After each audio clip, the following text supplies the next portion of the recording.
Good morning and good Chodesh. Today is the first of 2 days of Rosh Chodesh as we move from the month of Sivan, the month of inspiration and the giving of the Torah, to the month of Tammuz, where God trusts us that we can take that inspiration and apply it in our lives. Because it is Rosh Chodesh, the custom is today and tomorrow to read the Hallel.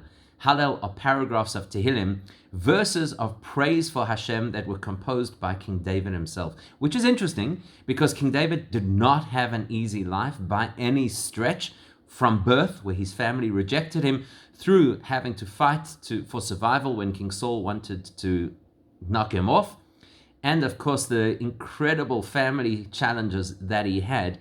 King David had plenty reason to complain, and yet he composed some of the most beautiful praises and songs of gratitude to Hashem that we say on special occasions like Rosh Chodesh. So how did he do it? How did he shift himself in the face of so many ongoing difficulties? Because it'd be useful for us. I think in the beginning of the whole coronavirus, felt optimistic. Now we've hit the so-called doldrums, or worse, we've become perhaps complacent. As the experts will tell you, this is the most dangerous period of the whole virus, because this is the time where people let their guard down and real cross-infection begins. Unfortunately, in our own communities, we've seen a very quick spike in infection rates. Please God, everybody should be well and recover easily.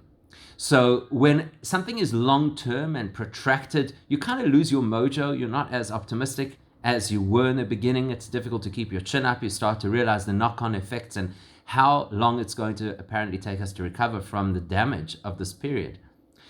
King David says something very insightful in the words of Hallel.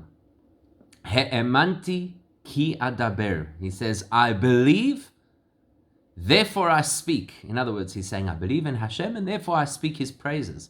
Although the direct translation of the word ki would be because, and that would translate as, I believe because I speak. Very insightful. The way that we talk will determine what we believe about life. So if we're constantly speaking negatively, pessimistically, sharing all the dread news that's doing the rounds, it's quite imaginable that we're going to be in a negative headspace. Whereas if we speak words of Hashem is looking after me, Hashem is blessing me, Hashem is in control of what's going on in this world, it may not overnight totally change our reality, but it certainly will change how we live in that reality. People often ask, how do you have faith during difficult times? Well, it's not a download, and it's not in case of emergency break glass. Emunah, faith, takes work. In fact, emunah comes from the word uman, a craftsman, a professional, somebody who practices and practices until eventually they become an expert. Faith is something we practice. We talk that language. We share positive statements, or if you wish, affirmations.